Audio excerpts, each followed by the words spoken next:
So farming was invented in about 12,000 BC. And humans have existed for about 300,000 years, depending on what your beliefs are, of course. But the first instance of farming was about 12,000 BC. And that makes up about 4% of the overall time that we've existed as humans. Now, before 12,000 BC, we were mostly hunters and gatherers. We were nomadic, we moved around, we had small tribes, and we would hunt and we would gather. And once the game was all hunted in a certain area and all the berries were picked, well, we had to move to a new location. Now, when farming was invented in 12,000 BC, it allowed us to scale humans, right? So this is like, this is where history took a huge shift with human history, because it allowed us to create predictability with our food source and automate the food source process. So now we knew that we could create permanent settlements, and because we could create permanent settlements and have larger groups of people in one area, well, now our population began to grow and we were able to multiply faster, and the amount of humans that were on Earth skyrocketed because now we were able to create predictability with our food source. Okay, so how does this relate to business? Well, hunting and gathering is a lot like door-to-door, one-to-one sales, right? Where you're going out, you're hunting, you eat what you kill, you bring it home, you try to get some contracts signed, right? And it's the old reliable. You pull it out of your pocket, and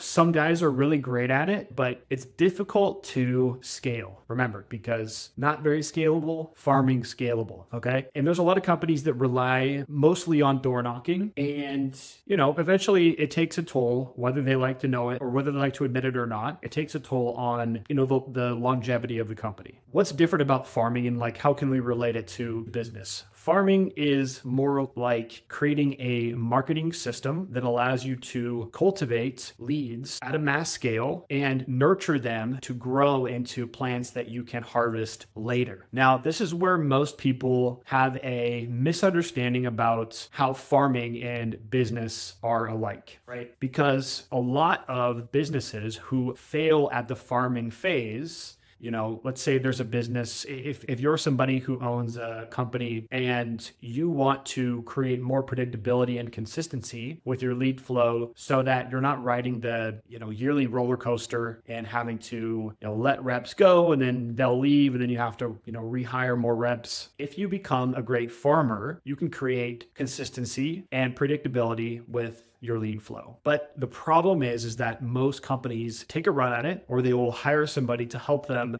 build this farm, and they're not very good at it, or they don't understand the fundamentals behind what makes, a farm run properly. And as you know, once you plant the seed, you have to nurture it. It needs sunlight, it needs water, it needs fertile soil, all these things for it to be able to grow into a plant so that it can actually, bear fruit, or a tree to bear fruit.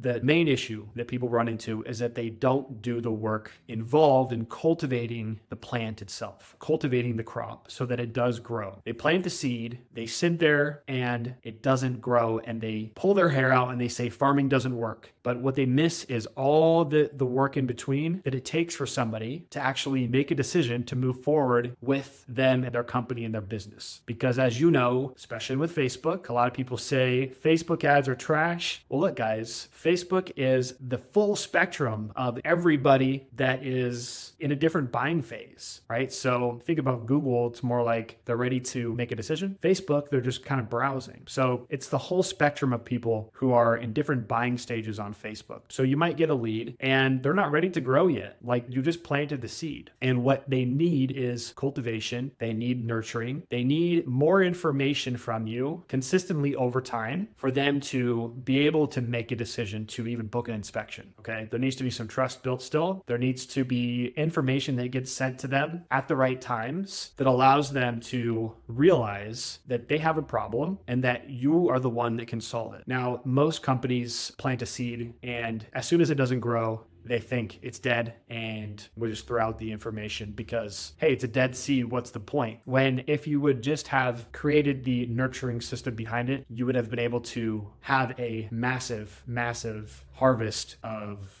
leads, or of jobs rather. Anyways, I hope this was helpful for you guys to understand hunting and gathering versus farming. Like I said, hunting and gathering, of course, works. You can pull it out when you need it. The companies who create longevity and who stay around the longest have figured out how to create farms for themselves that consistently deliver them leads because they've learned how to cultivate them over time and they understand this concept. So I hope this was helpful. If it was, hit the subscribe button, hit the like button, and I'll be making more videos like this. So anyways, my name is Jacob. Peace.